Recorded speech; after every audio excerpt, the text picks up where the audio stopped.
The Colossus gleamed like a silver needle against the black canvas of space. 5 kilometers of metal and technology, mankind's greatest creation. Captain Hannah Park sat in her command chair, back straight, eyes focused on the holographic displays that floated around her. The bridge hummed with activity as crew members worked at their stations. Hannah had earned this command through 20 years of service.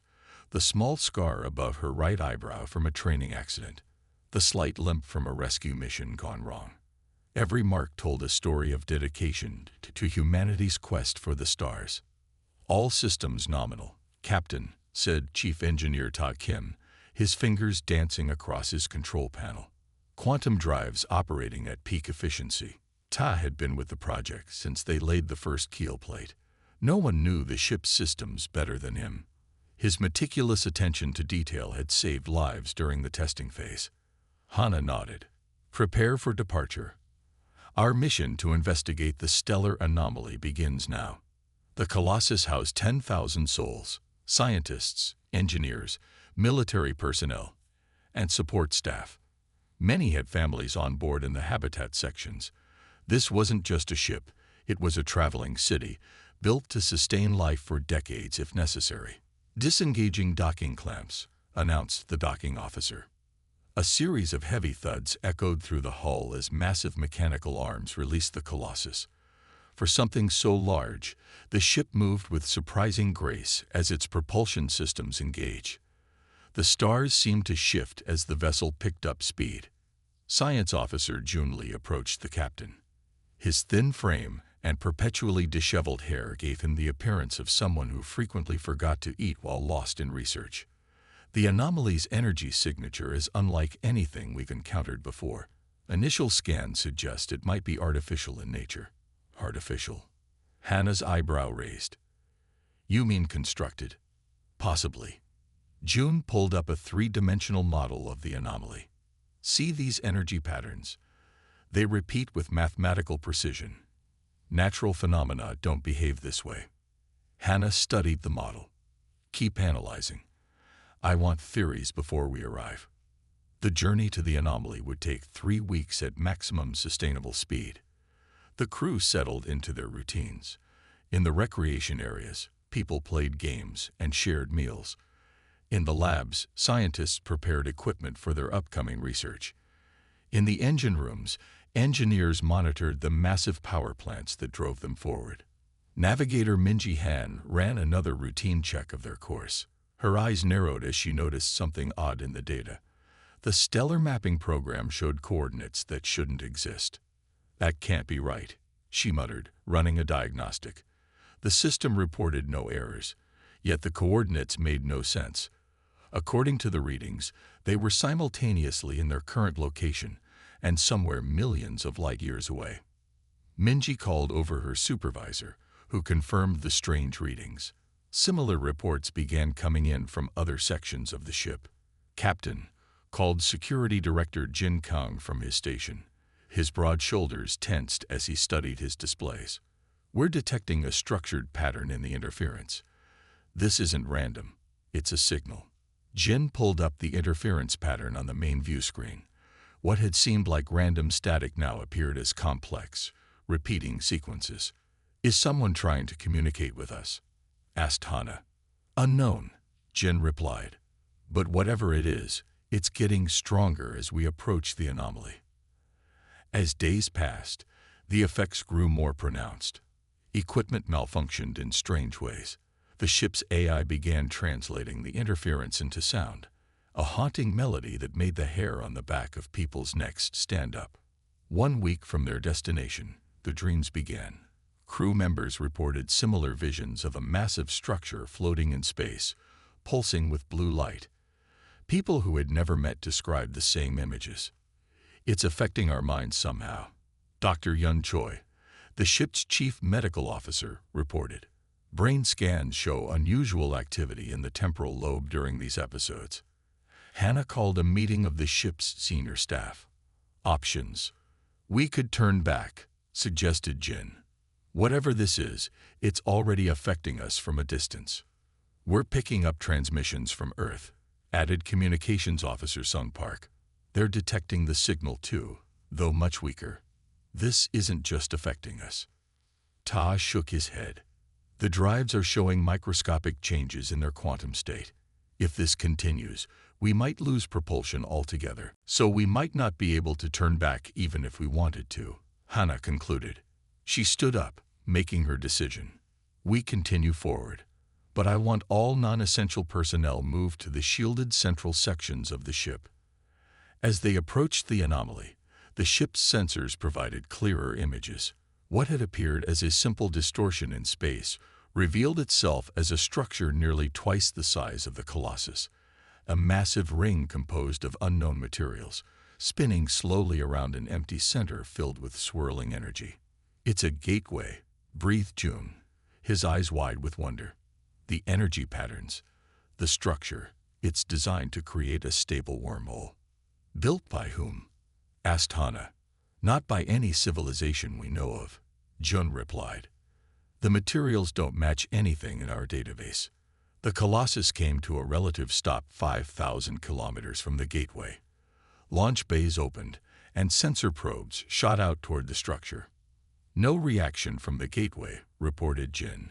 Probes approaching now.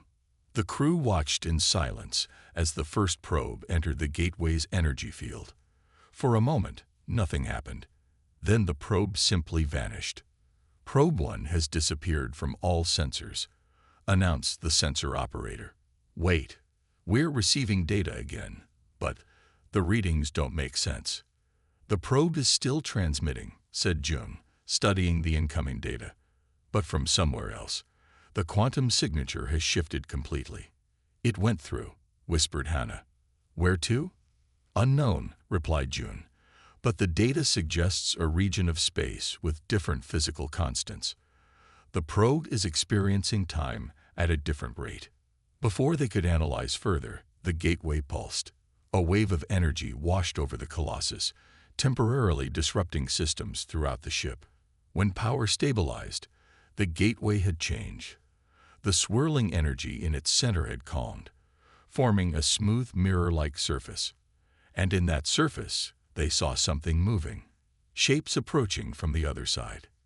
Captain, Jin's voice was tense. Something's coming through. The mirror-like surface rippled. A small object emerged, metallic, roughly spherical, about the size of a human head. It hovered in space for a moment, then began moving directly toward the Colossus. Defensive systems on standby, ordered Jin. Hold fire, countered Hannah. Let's see what it does. The sphere stopped 100 meters from the ship's hull. It rotated slowly, seemingly scanning the massive vessel. It's transmitting, reported Sung. Different pattern from the gateway signal. More structured. Can we decode it? Asked Hannah.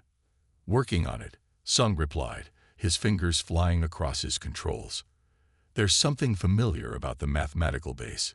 It's responding to our computer protocols. It's adapting to communicate. The main view screen flickered. Symbols appeared, unfamiliar at first, then slowly transforming into recognizable patterns, and finally into human language. 4 simple words appeared on the screen. We AAVBEN waiting. The sphere pulsed with light, then shot back toward the gateway. As it reached the threshold, the gateway's energy surged again, brighter than before. The mirror-like surface disappeared, replaced by a clear view of stars, a different arrangement than the ones behind them. It's open, said June. A stable wormhole. Another message appeared on the screen. Follow if you dare. Captain Hannah Park looked at her crew, then back at the gateway. Humanity had built the Colossus to explore, to discover, to make contact. Now, at the edge of known space, they faced their greatest challenge. All hands, Hannah's voice rang through the ship's communication system. Prepare for transition. We're going through. The Colossus moved forward, its massive hull reflecting the energy of the gateway.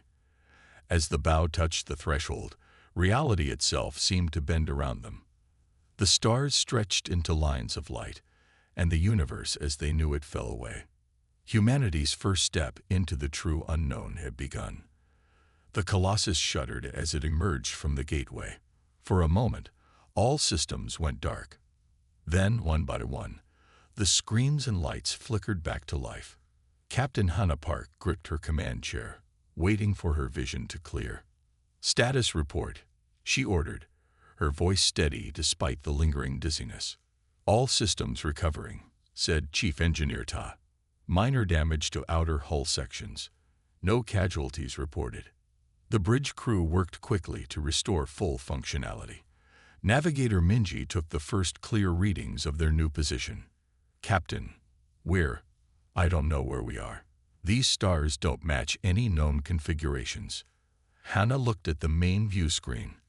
The gateway had disappeared behind them, leaving only empty space where it had been.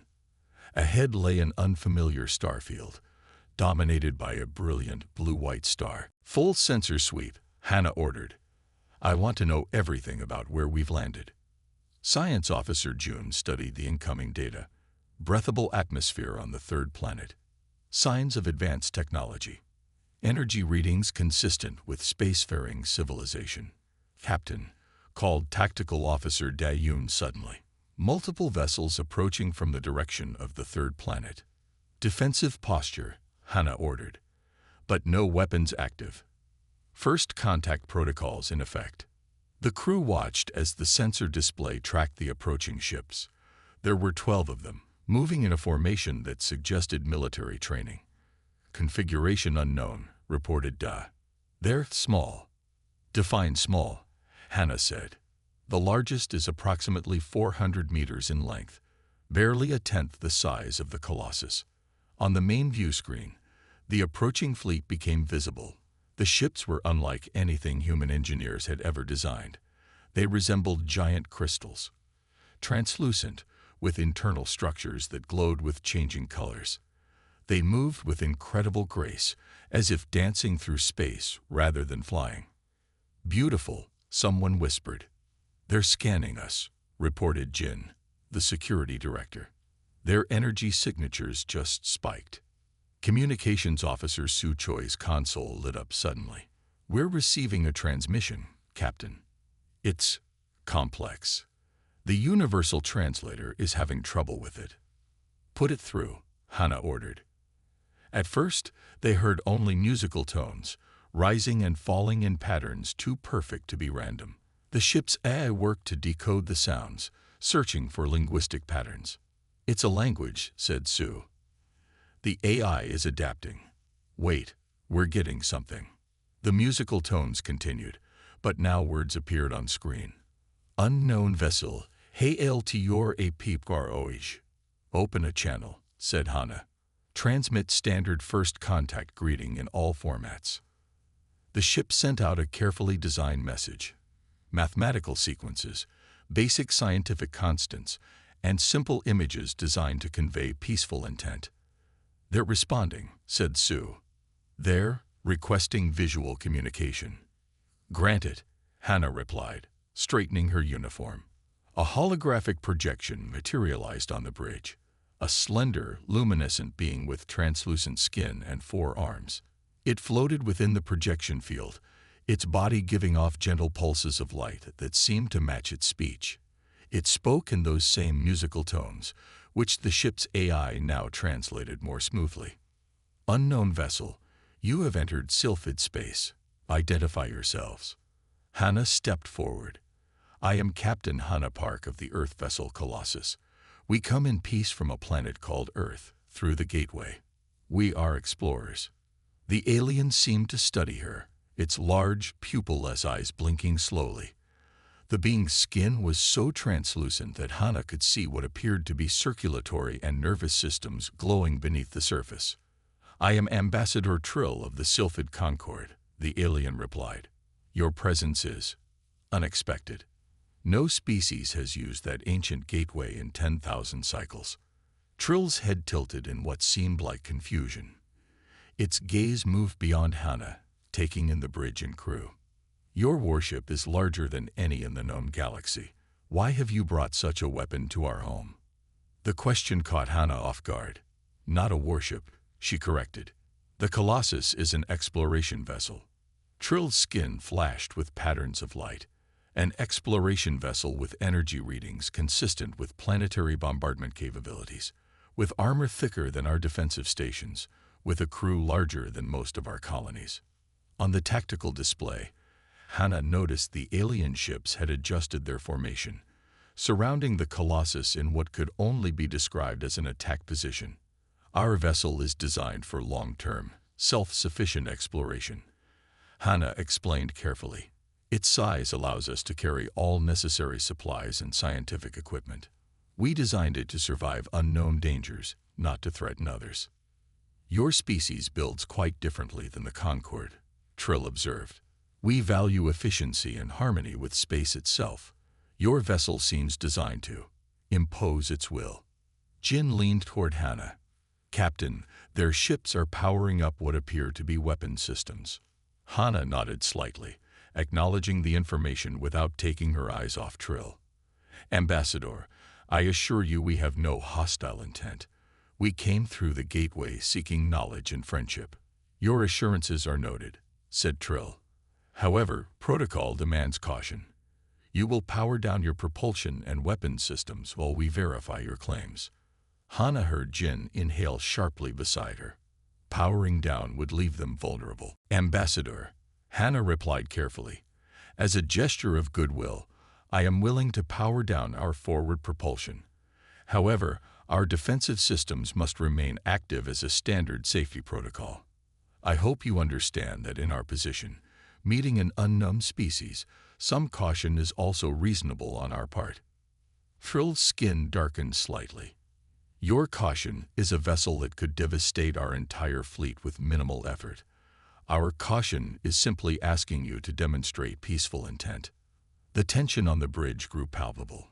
Day reported quietly that targeting systems on the alien vessels had locked onto the Colossus. Perhaps, Hannah suggested, we could both take a step back. I propose we reduce our defensive posture to minimum levels, and you withdraw to a distance that makes your people comfortable. Then we can continue this conversation without either side feeling threatened. Before Trill could respond, one of the crystal ships suddenly moved closer to the Colossus. Its surface began glowing intensely. Captain, Jin warned, that ship is generating an energy field aimed directly at our command section. The ship's automatic defense systems, detecting the potential threat, activated a protective shield around the affected area. Alarms sounded throughout the bridge. They're attacking. Dag called out. Hold fire. Hannah ordered sharply. Do not engage. In the holographic projection, Trill's skin had become nearly opaque with bright pulses of light. Your vessel has activated weapons. This confirms our suspicions. Not weapons, shields. Hannah replied urgently. Defensive only. Ambassador, please tell your ships to stand down before this escalates further. For several tense moments, it seemed as if first contact would end in disaster. The silfid ship's energy readings continued to climb. The Colossus's defense systems prepared countermeasures. Then a new voice joined the transmission, deeper, with slower musical tones. Ambassador Trill, stand down your ships. A second silfid appeared in the projection beside Trill. This one appeared older, with skin that had lost some transparency and showed intricate patterns etched into its surface. Elder Lumi, Trill responded, bowing slightly. These strangers have made no aggressive moves, the Elder interrupted. They responded to Vessel Shimmer's scan with defensive shields only. Had they wanted to attack, our fleet would already be destroyed. Elder Lumi turned toward Hannah. Captain Park, I apologize for this misunderstanding. I am Elder Lumi of the Silphid High Council. Your vessel's size and capabilities triggered our defensive protocols. Hannah nodded. No apology needed, Elder. First meetings are always difficult. We come seeking knowledge and friendship, not conflict. A wise approach, Lumi replied. Perhaps we should continue this discussion in more comfortable circumstances. Would you and a small delegation join me aboard our command vessel? It would give us a chance to learn about each other properly. Hannah considered the invitation. It was both an opportunity and a risk, but risk was part of exploration. "We would be honored," she replied. As arrangements were made for the meeting, Hannah looked around at her crew. They had just made history, the first humans to meet an alien species. Despite the rocky start, they had pulled back from the brink of disaster. The real work of understanding each other was just beginning. Humanity's first steps into the wider galaxy would need to be taken with care, wisdom, and an open mind. "Prepare a shuttle," Hannah ordered. "It's time to truly meet our new neighbors." The human delegation from the Colossus traveled in a small shuttle toward the massive structure in the distance. After 3 days of careful negotiations with the Silphid, Ambassador Trill had extended an invitation that Captain Hannah Park couldn't refuse: a chance to meet the Coalition. "It's beautiful," said cultural specialist Hyun Park as they approached the station. Unlike the harsh angles of human space stations, this structure formed a perfect ring almost 20 kilometers in diameter. It rotated slowly, creating artificial gravity for its inhabitants. The outer hull shimmered with the same crystalline properties as the Silphid ships. "And intimidating," added Security Officer Jin Kang, who insisted on accompanying the captain despite her assurances of safety. Diplomat Sun Ryu studied the information packet they'd been given. 7 species form this coalition. The Silphid are just one. We'll be meeting representatives from all of them. The shuttle docked with surprising gentleness. When the airlock opened, Ambassador Trill waited for them. 4 arms clasped in what they had learned was a gesture of welcome. "Captain Park, welcome to Coalition Central Station. The Council is eager to meet you." They followed Trill through corridors filled with beings unlike anything humans had ever imagined. Tall, willowy creatures with bark-like skin moved with deliberate grace. Small, 6-legged beings scurried past in groups. Floating spheres of light communicated through color patterns. "Everyone's staring at us," whispered Hyun. "We're the first humans they've ever seen," Sun reminded her. "And apparently, we look strange to them." Thrill led them to a transport tube that carried them toward the station's center. The council chamber is at the hub of the ring.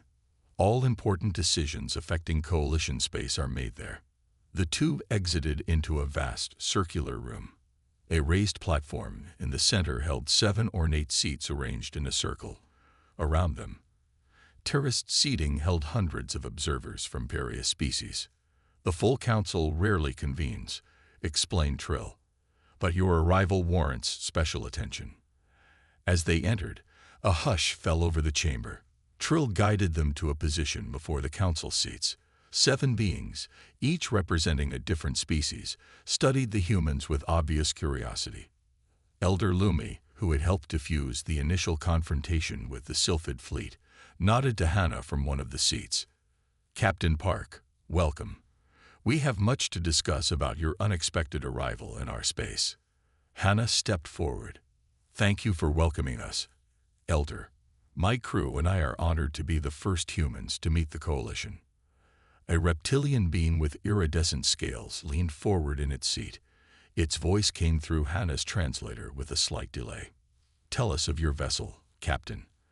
Our preliminary scans suggest technologies that interest us greatly." "The Colossus represents the pinnacle of human engineering," Hannah replied. "It was built for deep space exploration, designed to be self-sufficient for decades if necessary." "And your weapons systems?" asked a being that appeared to be a gelatinous mass floating within a contained gravity field. Its voice bubbled through the translator. "Our scans detected energy signatures consistent with advanced weaponry." Sun, the diplomat, touched Hannah's arm, a signal they had agreed upon. Hannah nodded, allowing Sun to answer. "The Colossus carries defensive capabilities," Sun acknowledged. "Earth is 4 light years from the nearest habitable system. We built our ship to survive unknown dangers, but our mission is peaceful exploration." The council members exchanged glances. Hannah sensed they were communicating somehow beyond what the humans could perceive. "Your timing is significant," said a being composed entirely of crystalline structures. Our coalition faces a threat that has consumed 3 star systems in the past cycle. The Void Swarm, said Elder Lumi. A mechanical intelligence that consumes all in its path. The reptilian counselor's tail twitched with obvious agitation. The humans possess technology that could turn the tide against the Void Swarm. Their vessel's energy output alone suggests weapons capabilities beyond our current defenses. Or they could be another threat, countered the gelatinous being. Their vessel alone could devastate any of our colonies. How do we know they aren't scouts for an invasion force? Hannah felt the tension rising in the chamber. She prepared to respond, but before she could, the debate erupted among the counselors. We cannot trust an unknown species with such power, argued one. We cannot afford to reject potential allies, countered another. Their biology suggests a predatory evolution, observed a third. Their communication indicates rational thought and empathy, replied a fourth. Hun leaned close to Hannah. They're afraid of us, she whispered. Not just cautious, genuinely afraid. Hannah nodded slightly. The realization was sobering. Humanity had always imagined first contact would place them in the position of the less advanced civilization. Instead, their size and technology had created fear. She stepped forward, raising her hand for attention. The chamber gradually quieted. Members of the council, I understand your concerns. In your position, I would share them. We came through the gateway not knowing what we would find. We hoped for peaceful contact, but prepared for dangers. Now we find ourselves among a civilization facing its own threat. Hannah straightened her shoulders. I cannot speak for all of humanity. Our government is far away, beyond the gateway. But I can offer this. While we are here, the Colossus and its crew stand ready to assist the coalition in any way we can. We seek friendship, not dominance. Her words seemed to calm some of the tension. Elder Lumi was about to respond when a piercing alarm sounded throughout the chamber. Lights flashed along the walls. A voice spoke over the station's communication system. Void Swarm attack in the Lyus system. Defense Fleet reports multiple colony sites under siege. The council members rose in obvious alarm. The reptilian counselor turned to a nearby aide. How many ships can reach Lyus within 6 hours? 3 defense cruisers are in range, the aide replied. Not enough to evacuate the main colony. Hannah exchanged quick glances with her team. Sun nodded slightly, while Jin looked concerned but didn't object. The Colossus can reach Lyus in how long? Hannah asked Trill. At your vessel's observed capabilities, perhaps 2 hours, Trill replied. Hannah turned to the council. How many lives are at stake? The main colony houses 30,000 silfid, Elder Lumi replied. Mostly civilians, scientists, and agricultural specialists. Without hesitation, Hannah made her decision. The Colossus stands ready. We can depart immediately. The council chamber erupted in surprised murmurs. The reptilian counselor stepped forward. You would risk your vessel for people you just met. Yes, Hannah said simply. That's what explorers do. We help where we can. Elder Lumi studied Hannah for a long moment. This could be a trap, Captain. The Void Swarm is unlike any enemy you have faced. Then brief us on the way, Hannah replied. We have 2 hours to prepare. The journey to the Lyus system was tense. The Colossus traveled at maximum speed, its engines pushing harder than ever before. In the briefing room, Coalition military advisors shared everything they knew about the Void Swarm. They began as mining drones, explained the reptilian military advisor, who had introduced himself as Commander Vex, created to harvest resources from dead worlds. When their creators disappeared, the swarm evolved. Now they harvest living worlds too. Tactical displays showed mechanical entities of various sizes, from small drones to massive processing ships. They moved with frightening coordination, stripping planets of resources with horrifying efficiency. They adapt to our weapons, Vex continued. Each encounter, they learn. That's why conventional weapons fail after first contact. Tai Kim, The chief engineer studied the swarm's communication patterns. They use quantum entanglement for instant coordination. That's why they seem to react as one organism. As the Colossus approached Lyris, they received desperate transmissions from the colony. The swarm had already landed on the surface. Harvester units were tearing through the colony's outer structures. "Entering orbit now," announced Navigator Minji Han. Sensors showed 23 swarm vessels in the system, 3 major harvesters on the surface. Hana stood at the command station, studying the tactical display. "Target the orbital units first. Clear our path to the surface. Weapons free, but coordinate with coalition ships. I want to see how the swarm responds to different attack patterns." The Colossus revealed its true power for the first time. Weapons systems that had been described merely as defensive unleashed devastation on the swarm vessels. Gravitational disruptors warped space around the smaller units, crushing them into dense masses of metal. Plasma lances cut through the larger ships with surgical precision. Quantum torpedoes, weapons the Coalition had never seen before, created localized rifts that tore swarm ships apart at the atomic level.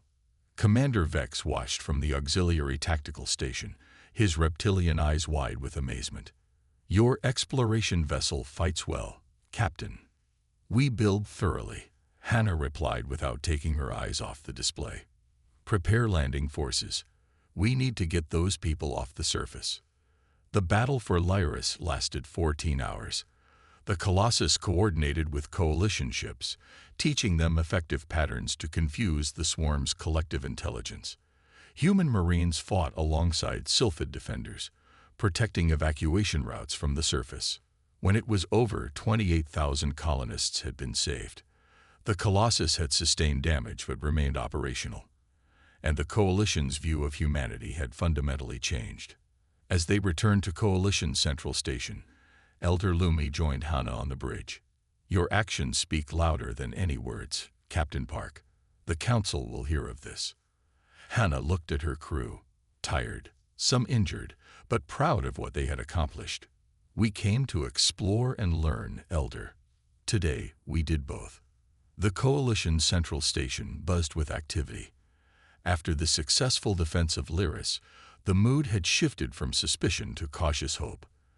The human crew of the Colossus were no longer viewed as potential threats, but as valuable allies. Captain Hana Park found herself invited to an emergency war council, something unprecedented for an outside species.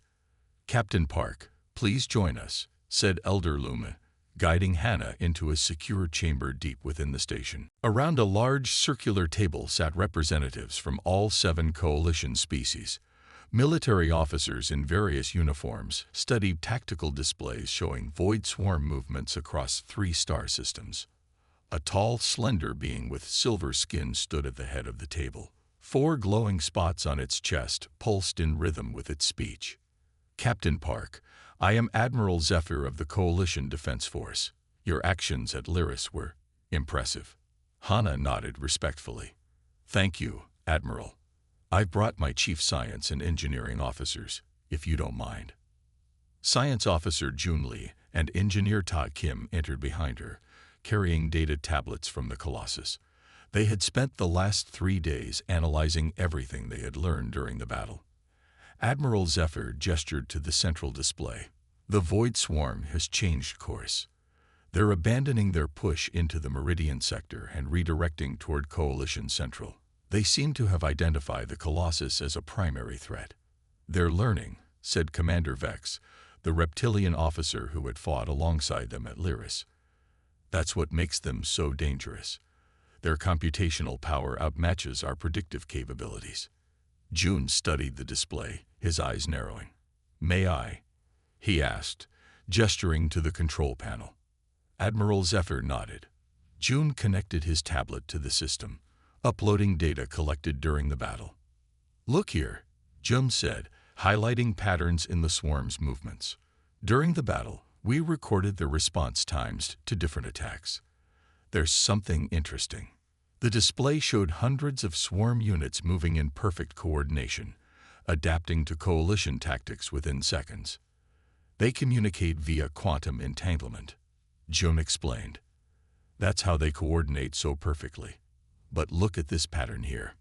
He zoomed in on a particular sequence, slowing it down. There's a cyclical pattern to their coordination. Every 73 seconds, there's a momentary lag, less than half a second, before they adjust to a new threat. The coalition officers leaned forward, studying the data. Admiral Zephyr's glow spots pulsed rapidly. I don't see it. That's because you're looking for a complete breakdown, Jun replied. But it's subtle, a slight delay in their collective decision-making. If we could disrupt that cycle, Engineer Ta stepped forward. We might be able to create a temporary advantage. How? Asked Commander Vex. We've tried jamming their communications. They adapt too quickly. Ta pulled up schematics of the Colossus's sensor array. Our sensors already detect quantum fluctuations as part of their normal function. With some modifications, we could generate a targeted quantum interference field that matches the frequency of their entanglement network. It's not perfect, Jun added, but it might confuse them long enough to gain advantage. A coalition engineer, a small six-limbed being with compound eyes, shook his head. Impossible. The power requirements alone would exceed anything we could generate, and the precision needed to target their specific quantum frequency. We can do it, Ta said confidently. We just need access to your fabrication facilities and some raw materials. Admiral Zephyr studied the humans carefully. You seem very certain of success, where our best minds have failed for years. Hana smiled slightly. Admiral, humans have a saying, necessity is the mother of invention. We've had to solve problems with limited resources throughout our history. It's made us creative. The Admiral considered this, then nodded. You have my authorization. Whatever resources you need. Over the next 5 days, the engineering sections of Coalition Central Station became a hub of feverish activity. Tai led a team of human engineers working alongside their Coalition counterparts. They took over a large hangar bay, filling it with equipment salvaged from damaged ships and components borrowed from various systems. At first, the Coalition engineers were skeptical. They watched with confusion as the humans tore apart perfectly good equipment to repurpose the components. What are you doing? Asked a silfid engineer named Aura, as she watched Todd dismantling a quantum communication array. That unit was functioning properly. We don't need it to function as designed, Tai explained. We need the quantum oscillator inside it. Aura's translucent skin pulsed with confused colors. But the oscillator is calibrated for communication, not interference generation. For now, Tai agreed. He handed her a component. Can you recalibrate this to match these specifications? She studied the numbers. These tolerances are impossible to achieve with our current tools. Ta grinned. Then we'll build better tools. The humans worked in shifts, sleeping in makeshift quarters near their workstations. They wrote new software, rebuilt components, and designed systems that combined coalition and human technology in ways neither civilization had considered before. Coalition engineers gradually moved from skepticism to fascination. They began to learn the humans' approach, offering their own insights once they understood the goal. On the 4th day, Aura found Jun analyzing swarm communication patterns. She had been working with the human team continuously for almost 40 hours, her curiosity overcoming her need for rest. How is it that your species thinks so differently? She asked, watching him solve a problem that had stumped 3 coalition specialists. Jun looked up from his work. Necessity and curiosity, he replied. Throughout our history, we've had to adapt or perish. We evolved on a planet with predators faster and stronger than us. We survived by outthinking them. And you've maintained that approach even after becoming technologically advanced. Especially then, Jun said. Each solution creates new problems. Each discovery raises new questions. We're never satisfied. Aura considered this. The coalition values stability and harmony. We improve gradually, building on established principles. Different approaches, both valid, Jun noted. That's why working together gives us an advantage the swarm doesn't have. They can only improve incrementally on what they already know. On the morning of the 6th day, the team was ready for testing. They had mounted the modified equipment on a coalition patrol vessel. Captain Hana, Admiral Zephyr, and various coalition leaders gathered in the command center to observe. Swarm scout vessels detected near the outer sensor perimeter, reported a tactical officer. 3 units, standard configuration. Perfect timing, Ta said. Small enough to be manageable if things go wrong, but a real test. Admiral Zephyr gave the order. Intercept course. Prepare to engage the human device. The patrol vessel approached the swarm scouts. As predicted, the mechanical entities immediately moved to surround the ship, coordinating their approach with typical swarm precision. They're establishing attack positions, reported Commander Vex. Response pattern is consistent with previous encounters. Activate the interference field, ordered Admiral Zephyr. Tai and Jun monitored the equipment remotely, making final adjustments. Field active, Tai reported, targeting their quantum communication frequency. Now, for several seconds, nothing seemed to happen. The swarm units continued their approach. Then, suddenly, their perfect formation faltered. One unit began spinning erratically. Another stopped moving entirely. The third continued its approach, but on an incorrect vector that took it away from the patrol ship. It's working, Aura exclaimed, her skin glowing bright with excitement. On the tactical display, the swarm units tried to reestablish coordination. They sent increasingly frantic signals to each other, but the interference field prevented coherent communication. They're vulnerable, said Commander Vex. Order the patrol ship to engage. The patrol vessel fired a single shot at each disabled scout. Without their coordinated defenses, all 3 were destroyed in seconds. The command center erupted in cheers. Species that had been fighting a losing war for years suddenly had hope. Admiral Zephyr turned to Captain Hana. Your people have accomplished in days what we couldn't in years. Hana smiled. This is just the beginning. The interference field works on small groups, but we'll need to scale it up for major confrontations, and the swarm will eventually adapt. But not immediately, June added. We've bought ourselves time. Admiral Zephyr's glow spots pulsed with what Hana had learned to recognize as determination. Then we must use that time wisely. The Coalition Council meets tomorrow. They need to see this. As the celebration continued around them, Tay approached Hana quietly. Captain, I've been thinking. If we could get close enough to the swarm's central nexus, the hub that coordinates all their activities, we might be able to generate an interference field that would affect their entire network. Hana considered this. Can you build something powerful enough? Ta nodded. With coalition resources and the Colossus power systems. Yes, but we'd need to get close to their core territory. One step at a time, Chief, Hana replied. Let's show the Council what we've accomplished. Then we can plan our next move. As they left the command center, Hana noticed coalition officers treating her crew with new respect. The humans had proven themselves not just as warriors, but as innovators. In facing this crisis together, the beginnings of real trust had formed. The massive display on Coalition Central Station showed a red dot deep in uncharted space. Captain Hana Park stood before the Coalition Council, pointing to the location. We believe this is the Void Swarm's central nexus, she said, the hub that coordinates all their activities. The council members exchanged glances of disbelief. For centuries, they had fought the swarm without discovering its source. How can you be certain? Asked Elder Lumi. We have searched for the nexus for generations. Science Officer June stepped forward. By analyzing attack patterns across 300 years of your historical data. The swarm behaves like a distributed network, but there are subtle coordination patterns that suggest centralized control. June showed a series of equations and movement patterns. Most council members couldn't follow the complex mathematics, but Admiral Zephyr understood enough. They're right, the Admiral confirmed. The pattern is there. We just never had the right perspective to see it.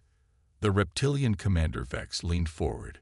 Even if this nexus exists, it would be in the heart of swarm territory, heavily defended. A suicide mission. Not necessarily, Engineer Tay replied. We can prove the quantum disruption field.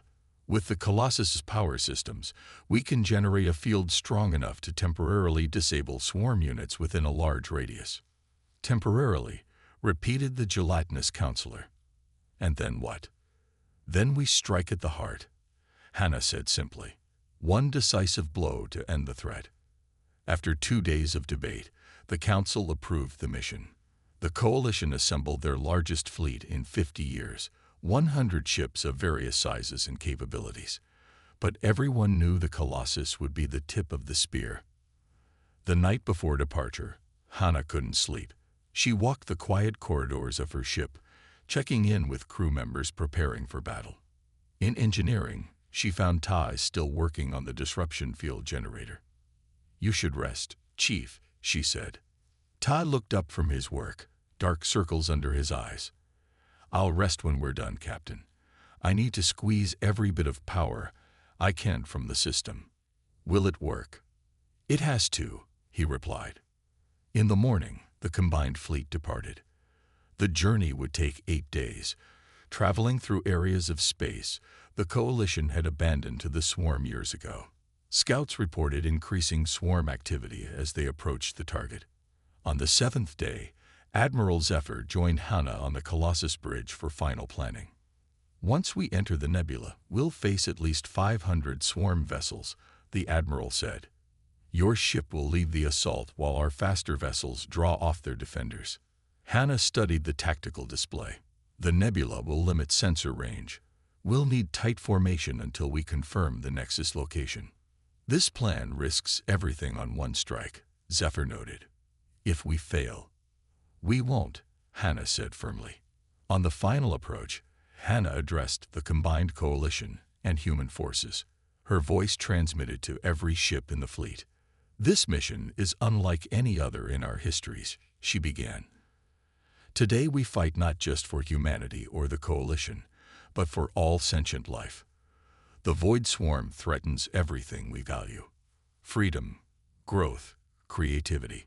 These are not just human ideals or Coalition principles. They are the birthright of all thinking beings. Across the fleet, crews listened in respectful silence. Each of us comes from different worlds, different traditions. But today, we stand as one. Remember why we fight. Remember those we protect. And know that whatever happens, this day will be remembered among the stars. The fleet entered the nebula at maximum speed. As predicted, swarm vessels emerged from hiding places among the gas clouds. The battle began with a fury that lit up the nebula. Coalition ships executed their plan perfectly, drawing swarm defenders away from the Colossus's path. The human vessel pushed forward, its superior firepower clearing a path through the chaos. Nexus detected, reported Navigator Minji. Massive structure at coordinates 227 Mark 43. On the view screen, they saw it for the first time. A sphere the size of a small moon, surrounded by a cloud of swarm units so dense it looked like a solid shell. All ships, focus fire on Section Gamma 6, ordered Admiral Zephyr. Create an opening for the Colossus. Coalition ships converge, pouring concentrated fire onto a single section of the defensive shell. Slowly, a gap appeared. That's our window, Hannah said. Full power to forward shields. Push through. The Colossus surged forward, its massive bulk driving into the gap. Swarm units swarmed over the hull, attaching themselves to the ship and cutting through its armor. Hull breaches on decks 7 through 12, reported Security Director Jin. Emergency force fields holding at 60%. A massive impact rocked the bridge. Consoles exploded in showers of sparks. 3 crew members were thrown from their stations.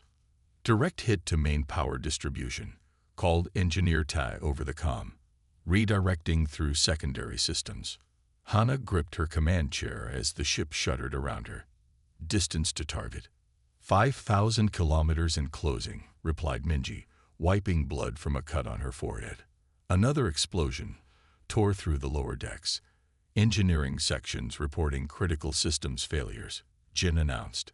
Main reactor containment at risk. Despite the damage, the Colossus pushed onward.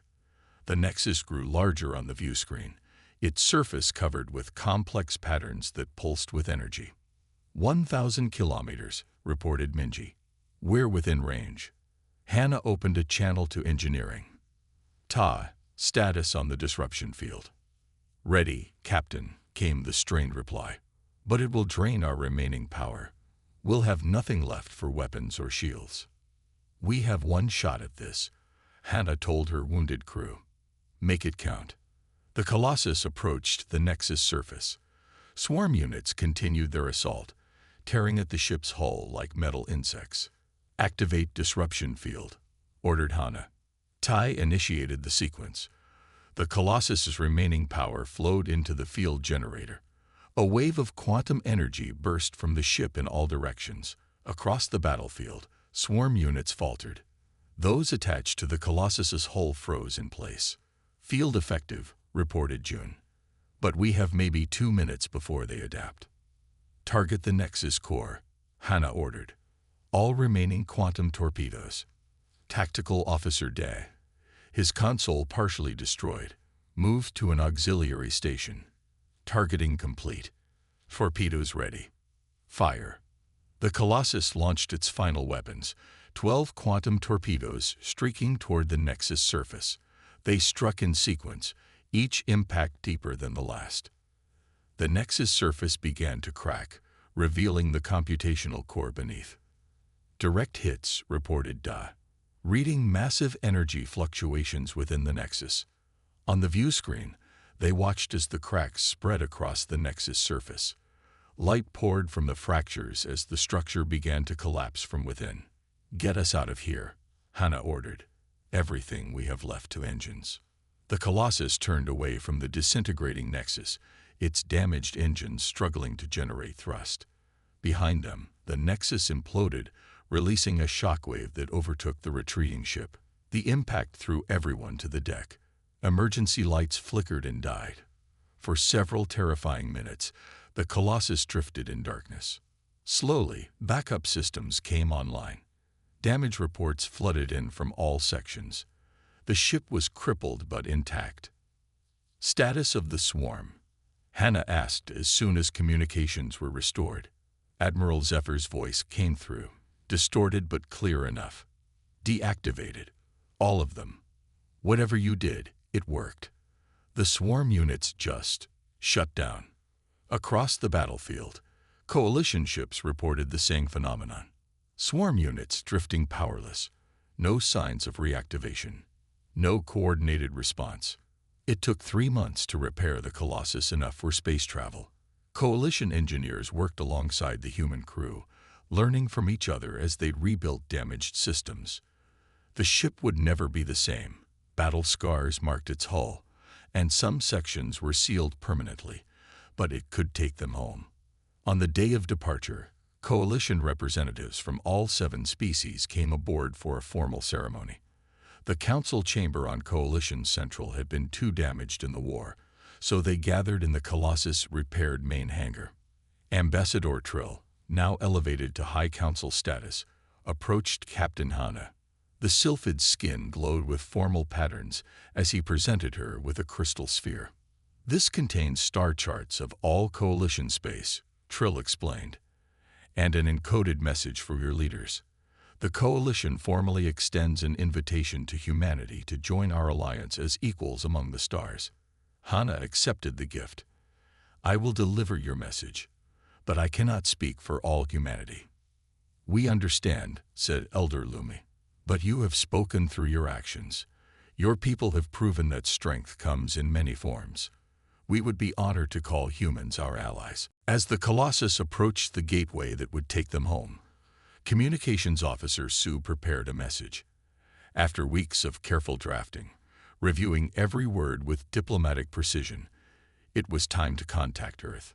Ready to transmit, Captain, Sue reported. Hannah nodded. Send it. Sue's fingers tapped the final command, sending humanity's most important message across the void. Earth Central Command, prepare for visitors. We are not alone, and we have made friends. On the view screen, the gateway pulsed with energy, ready to take them home. Behind them, a coalition honor guard of ships formed in escort formation. Hana looked around at her crew, wounded but proud, forever changed by their journey. "Take us home," she ordered softly. The Colossus entered the gateway, carrying the legacy of humanity's first steps into a wider universe.